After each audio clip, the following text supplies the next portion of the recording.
Welcome to our next class.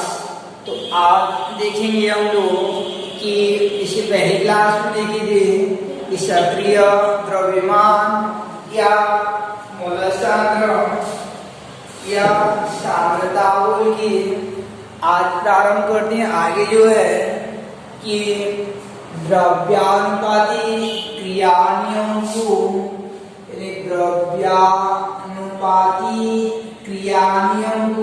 द्रव्यानुपाती क्रिया नियम को तो ये द्रव्यानुपाती क्रिया नियम क्या कहता है उसको देखते हम लोग। तो एक अभिक्रिया जैसे ऐसा होता है कि A plus B tends to C plus D, यानी प्रोडक्ट बनाते A और B नामक पदार्थ जो यानी अभिकारक जो आपस में क्रिया करके उत्पाद C व D में कन्वर्ट होते हैं, यानी उत्पाद C व D में कन्वर्ट होते हैं। तो ऐसा स्थिति में इनके अभिक्रिया करने की दर यानी कितना स्पीड से ये उत्पाद में बदलेंगे वो किस पर डिपेंड करता है, उसका अध्ययन जो है किया जाता है द्रव्यानुपाती क्रिया नियम द्वारा किया जाता है। यह नियम क्या कहता है कि कोई पदार्थ की क्रिया करने की दर कोई पदार्थ कितना स्पीड से क्रिया करेगा वह उसके सक्रिय द्रव्यमान पर डिपेंड करता है या सांद्रता पर निर्भर करता है। उसकी सांद्रता जितना अधिक रहेगा उस पदार्थ की क्रिया करने की दर उतना अधिक हो जाता है। तो इस प्रकार से द्रव्यानुपाती क्रिया नियम क्या कहता है आपका कि किसी पदार्थ की क्रिया करने की दर अपने सक्रिय द्रव्यमान के समानुपाती होती है। किसी पदार्थ की क्रिया करने की दर अपने सक्रिय द्रव्यमान के समानुपाती होती है तथा रासायनिक अभिक्रिया की दर किस पर निर्भर करता है कि अकेला जो है अभिक्रिया करेगा तो उसका वेग जो है स्पीड जो है निर्भर करता है उसकी सांद्रता या सक्रिय द्रव्यमान पर, और रासायनिक अभिक्रिया की दर निर्भर करता है। रासायनिक अभिक्रिया की दर जैसे वेग कहेंगे तो ये निर्भर करता है कि अभिकारकों के सांद्रताओं के गुणनफल के समानुपाती होता है कि अभिकारकों के सांद्रताओं के गुणनफल के समानुपाती होता है। तो नियम का दो भाग है, पहला किसी पदार्थ की क्रिया करने की दर अपने सक्रिय द्रव्यमान के समानुपाती तथा रासायनिक अभिक्रिया की दर अभिकारकों के सक्रिय द्रव्यमान के गुणनफल के समानुपाती होती है। तो इस प्रकार से द्रव्यानुपाती क्रिया नियम हो जाता है कि किसी पदार्थ की क्रिया करने की दर अपने सक्रिय द्रव्यमान के समानुपाती तथा रासायनिक अभिक्रिया की दर अभिकारकों के सांद्रताओं के गुणनफल के समानुपाती हो जाती है। तो ये आपका द्रव्यानुपाती क्रिया नियम हो जाता है। द्रव्यानुपाती क्रिया नियम क्या कहता है आपका कि किसी पदार्थ के क्रिया करने की दर अपने सक्रिय द्रव्यमान के समानुपाती, किसी पदार्थ की क्रिया करने की दर अपने सक्रिय द्रव्यमान के समानुपाती तथा रासायनिक अभिक्रिया की दर अभिकारकों के सक्रिय द्रव्यमानों के गुणनफल के समानुपाती होती है। इसकी द्रव्यानुपाती क्रिया नियम कहते हैं किसी पदार्थ की क्रिया करने की दर अपने सक्रिय द्रव्यमान के समानुपाती तथा रासायनिक अभिक्रिया की दर अभिकारकों के सक्रिय द्रव्यमानों के गुणनफल के समानुपाती होती है। अभिक्रिया A plus B tends to C plus D के लिए अभिक्रिया की दर समानुपाती A प्लस बी हो जाता है। तो ये आपका सक्रिय द्रव्यमान हो जाता है। अब इस आधार पर आता है कि द्रव्यानुपाती क्रिया नियम लिखी वो सिद्ध कीजिए कि K बराबर C into D divided by A into B, यानी K बराबर C की सांद्रता गुणा D की सांद्रता बटे A की सांद्रता गुणा B की सांद्रता। इसको उपापत्ति करने के लिए आता है। तो क्वेश्चन आ जाता है आपका कि द्रव्यानुपाती क्रिया नियम लिखिए और सीधे कीजिए कि K बराबर C into D divided by A into B हो जाता है। A बी हो जाता है। इसको प्रूव करना है हमको, तो इसका उपापत्ति करना है। द्रव्यानुपाती क्रिया नियम लिखिए, सीधे कीजिए कि K बराबर C into D divided by A into B हो जाता है। तो हमारा हेडिंग है आपका कि K बराबर C into D divided by A into B की उपापत्ति करना है, का डेरिवेशन करना है आपको। तो इसके लिए एक अभिक्रिया का चयन करते हैं। माना कि A plus B change to C plus D, यानी A plus B change to C plus D में परिवर्तित हुआ है, तो अग्र अभिक्रिया की दर, अग्र अभिक्रिया की दर बराबर हो जाता है आपका, अग्र अभिक्रिया की दर में होता है आपका कि आगे बढ़ने की दर को अग्र अभिक्रिया की दर कहते हैं और पीछे आने की दर को पश्च अभिक्रिया का दर कहते हैं। तो A plus B to C plus D के लिए अग्र अभिक्रिया का दर ये समानुपाती होता है आपका, ये अभिकारकों के सक्रिय द्रव्यमान के गुणनफल के समानुपाती होता है। द्रव्यानुपाती क्रिया नियम से आपका ये हो जाएगा कि माना कि A टेंड्स टू बी, माना कि A plus B tends to C plus D, तब अग्र अभिक्रिया की दर समानुपाती होगा A plus B into C plus A into B हो जाएगा।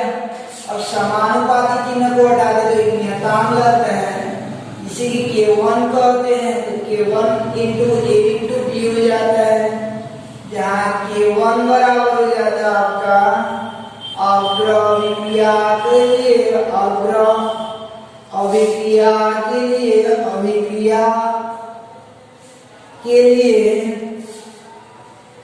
अनुपातिक नियतांक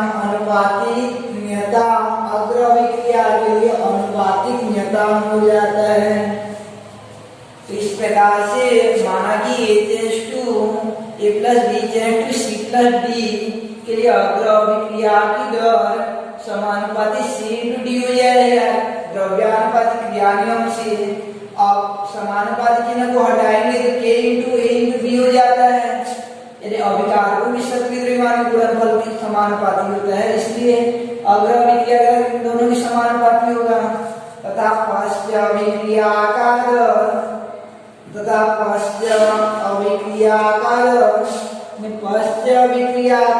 जो है, पश्च अभिक्रिया की दर ये समानुपाती हो जाता है आपका C इंटू डी हो जाता है।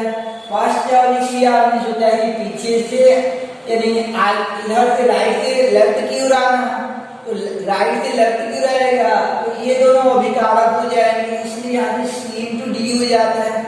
पीछे आने वाला अभिक्रिया के लिए C और D अभिकारक हो जाते हैं, इसलिए इन दोनों के समानुपाती होगा। अब यहाँ पे हम लोग समानुपाती चिन्ह को हटाएंगे तो K1 C इंटू डी हो जाता है, तो K2 हो जाता है पश्च अभिक्रिया के लिए, जहाँ K2 बराबर आपका पश्च अभिक्रिया के लिए अनुपातिक नियतांक होता है। पश्च अभिक्रिया के लिए अनुपातिक नियतांक इस प्रकार से आपका अग्र व पश्च अभिक्रिया के लिए अनुपातिक नियतांक हो जाता है। तो अग्र अभिक्रिया का द्रव्य हमको K into A into B मिल जाता है और पश्च अभिक्रिया का भी मिल जाता है हमको K2 into C into D हो जाता है। अब साम्यावस्था पर जो है, अब साम्यावस्था की विशेषता क्या होती है? साम्यावस्था में अग्र और पश्च अभिक्रिया का वेग समान होता है। इस साम्यावस्था में अग्र अभिक्रिया का वेग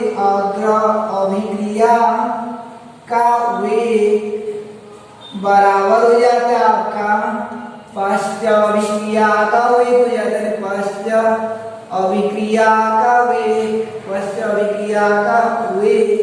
साम्यावस्था में ये शर्त लागू होते हैं कि अग्र अभिक्रिया का वेग जो है बराबर होता है पश्च अभिक्रिया के वेग के बराबर।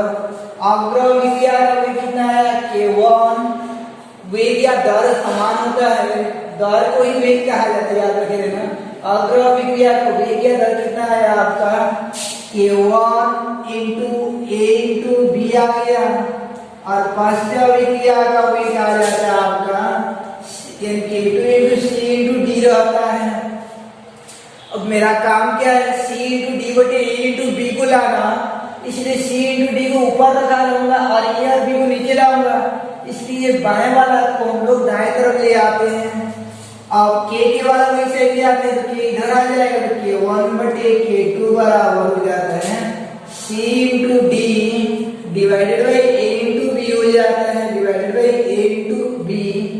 अब k1 बटे k2 एक नियतांक है और एक नियतांक को भाग देने पर नियतांक आता है, गुणा करने पर भी नियतांक आता है, इसलिए k1 बटे k2 को अपन k ही लिखेंगे, यानी k1 बटे k2 एक नियतांक ही होगा तो उसको k लिखा जाता है, तो c into D divided by a into B. तो इसी को हमको क्या करना था, सिद्ध करना था।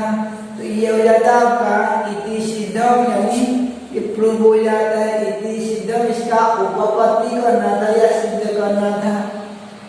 तो इस प्रकार से स्टार्ट किए जो लोग कि अभिक्रिया a plus b to c plus d के लिए अग्र अभिक्रिया का वेग हो जाएगा आपका, अग्र अभिक्रिया का वेग या दर समानुपाती a इंटू बी या k1 a इंटू बी हो जाएगा, तथा पश्च अभिक्रिया का वेग हो जाएगा k2 c इंटू डी। साम्यावस्था पर अग्र अभिक्रिया का वेग बराबर पश्च अभिक्रिया का वेग यानी k1 a इंटू बी बराबर k2 c इंटू डी हो जाएगा। फिर पक्षांतर कर देंगे k1 बटे k2 बराबर c into D divided by a into B, last में k बराबर मिल जाता है आपको c into D divided by a into B हो जाता है।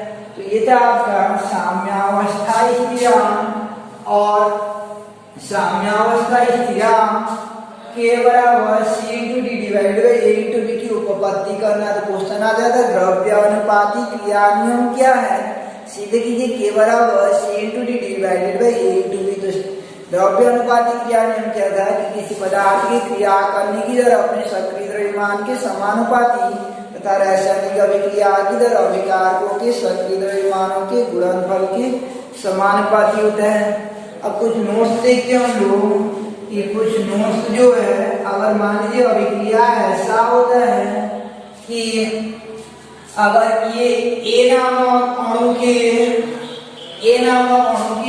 M12 अणु भाग लेते हैं और B के N12 अणु भाग लेते हैं, और ये C के N22 अणु बनाते हैं और D के M22 अणु बनाते हैं, यानी M12 बनाते हैं, यानी M1 बनाते हैं, A के M1 अणु भाग लेते हैं और B के N1 अणु भाग लेते हैं, और C के N2 और D के जो M2 अणु भाग लिया लेते हैं, तब की स्थिति में तब ये k बराबर हो जाता है आपका कि ये नोट पहला में, तो अब k बराबर हो जाता है आपका ये k इक्वल हो जाएगा आपका कि ये जो c इंटू डी आया है इसके ऊपर पावर आ जाता है, यानी c की पावर हो जाएगा आपका n2 हो जाएगा, c की पावर n2, और d की पावर हो जाएगा आपका m2 डिवाइडेड बाई हो जाएगा ये a की पावर m1, a का घात जो है m1 और b का घात जो है आपका n1 हो जाता है। याद रखिए ना, सामने में जितना संख्या होता है ना वो इनके घातांक के रूप में हो जाता है। कब जबकि अभिक्रिया m1a plus n1b to m2c plus m2d होता है, तो इस कंडीशन में आपका ऐसा मिलता है कि c का घात m2 d का घात m2, यानी वो घात हो जाता है, क्योंकि ऐसा होता है घात के रूप में मान लीजिए दो ठो अणु रहता तो रासायनिक अभिक्रिया की दर जो है ये ए और बी है तो ए और बी के समानुपाती होता है। मान लीजिए एबीसी रहता तो एबीसी के समानुपाती होता है रासायनिक अभिक्रिया की दर जो है। और मान लीजिए सब समान है ए रहेंगे तो ये सब ए हो जाएगा तो ए का घात 3 हो जाएगा आपका। तो ऐसे ए n1 टू अणु रहेंगे तो ए का घात जो है n1 हो जाता है।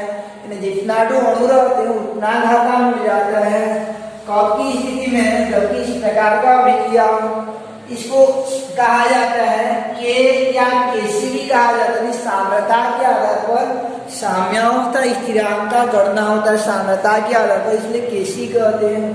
या इसको लिखा जाता है, याद रखिए ना, या केसी बराबर हो जाएगा आपका, केसी बराबर हो जाएगा, इसको सांद्रता को और तरीका से लिखा जाता है, ये ब्रैकेट ना देकर सी के बेस पर लिखा जाता है। तो ये वाला हो जाएगा आपका सी का घात n2 इंटू हो जाएगा आपका, ये हो जाएगा सी डी का घात n2 सी डी का घात n2 बटे हो जाएगा आपका सी ए का घात सी ए का घात n1 इंटू सी बी का घात n2 हो जाता है।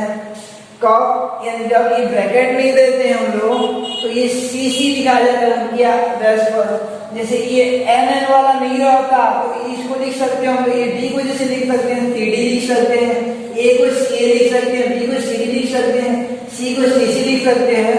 अब जो घात रहता है उनको इनके घात के रूप में लिखा जाता है, ऐसा इनके घात के रूप में लिखा जाता है।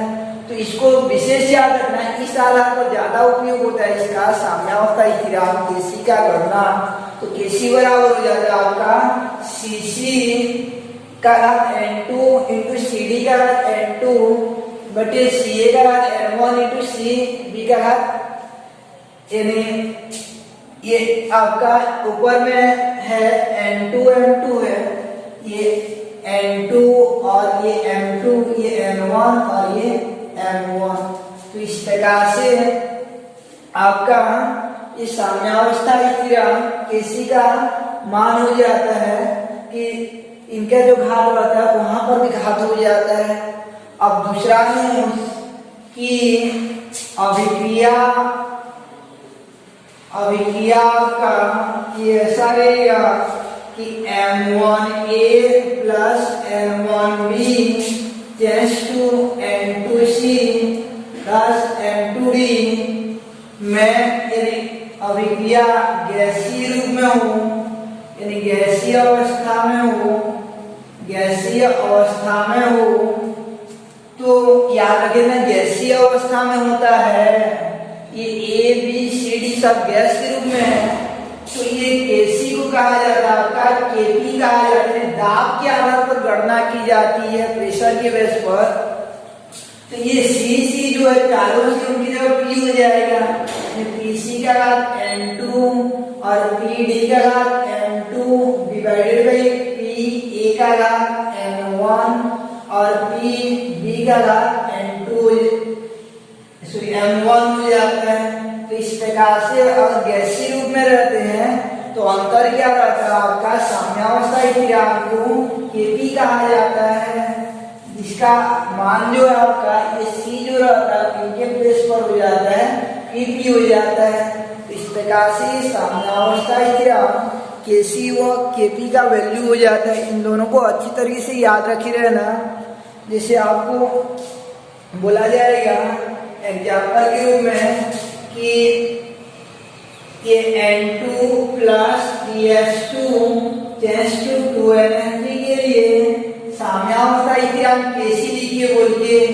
तो यहाँ पे आपका ये C की जगह है आपका NH3 है, उत्पाद साइड जो है तो NH3 है C की जगह जो है, और इसका सामने में संख्या कितना, ये C की जगह से N2 रहता है तो NH3 की जगह आपका 2 है तो NH3 का घात 2 हो जाएगा।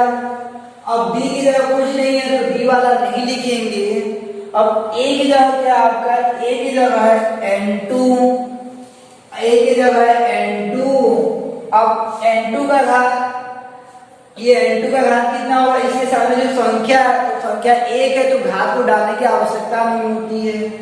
अब B की जगह H2 और H2 का घात कितना हो जाएगा, 3 हो जाएगा।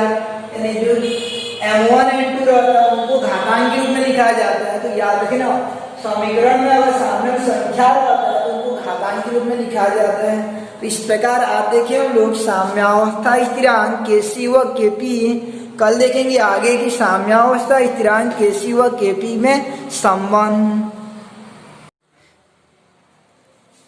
एक मिनट ध्यान देना आप लोग कि ये वाला जो है M2, ये M1, तो इसके सामने वाला को M2 लेंगे। ये पहला वाला M रहेगा, दूसरा वाला M रहेगा। तो ये C का घात जो है आपका, यानी C का घात M वाला रहेगा M2 और D का घात N वाला रहेगा। इसको थोड़ा क्लियर करना, ये C का घात M रहेगा M वाला और D का घात जो है N वाला रहेगा N2। ये CD में यानी ये C का घात M2 और D का घात जो है आपका N2 रहेगा।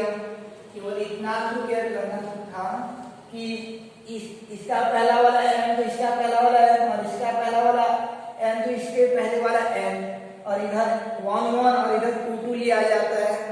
तो कल आगे देखेंगे हम लोग। अभी देखिए साम्यावस्था स्थिरांक Kc व Kp, तो इस प्रकार से ये था आपका द्रव्यानुपाती क्रिया नियम, और उसके आधार पर K का व्यंजक, और उसके बाद जो है कि नोट्स, या यानी आपका नोट्स था कि अभिक्रिया M1A plus N1B change to M2C plus N2D के लिए Kc बराबर हो जाता है C का घात M2, D का घात N2 बटे A का घात M1 और B का घात N1, और Kc बराबर यानी C के बेस पर लिखते हैं तो ब्रैकेट की जगह CC कर देते हैं।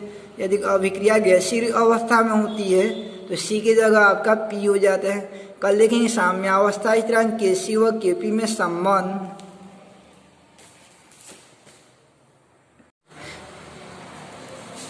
एक मिनट ध्यान देना आप लोग कि ये वाला जो है M2, ये M1, तो इसके सामने वाला को M2 लेंगे। ये पहला वाला M रहेगा, दूसरा वाला M रहेगा। तो ये C का घात जो है आपका, यानी C का घात M वाला रहेगा M2 और D का घात N वाला रहेगा। इसको थोड़ा क्लियर करना, ये C का घात M रहेगा M वाला और D का घात जो है N वाला रहेगा N2। ये CD में यानी ये C का घात M2 और D का घात जो है आपका N2 रहेगा। केवल इतना तो क्लियर करना था कि इसका पहला वाला M तो इसका पहला वाला M और इसका पहला वाला M तो इसके पहले वाला M, और इधर 1 1 और इधर 2 2 लिया जाता है। तो कल आगे देखेंगे हम लोग। अभी देखिए साम्यावस्था स्थिरांक Kc व Kp, तो इस प्रकार से ये था आपका द्रव्यानुपाती क्रिया नियम, और उसके आधार पर K का व्यंजक, और उसके बाद जो है कि नोट्स, या यानी आपका नोट्स था कि अभिक्रिया M1A plus N1B change to M2C plus N2D के लिए Kc बराबर हो जाता है C का घात M2, D का घात N2 बटे A का घात M1 और B का घात N1, और Kc बराबर यानी C के बेस पर लिखते हैं तो ब्रैकेट की जगह CC कर देते हैं। यदि अभिक्रिया गैसीय अवस्था में होती है तो C की जगह आपका P हो जाता है। कल देखेंगे साम्यावस्था स्थिरांक Kc व Kp में संबंध।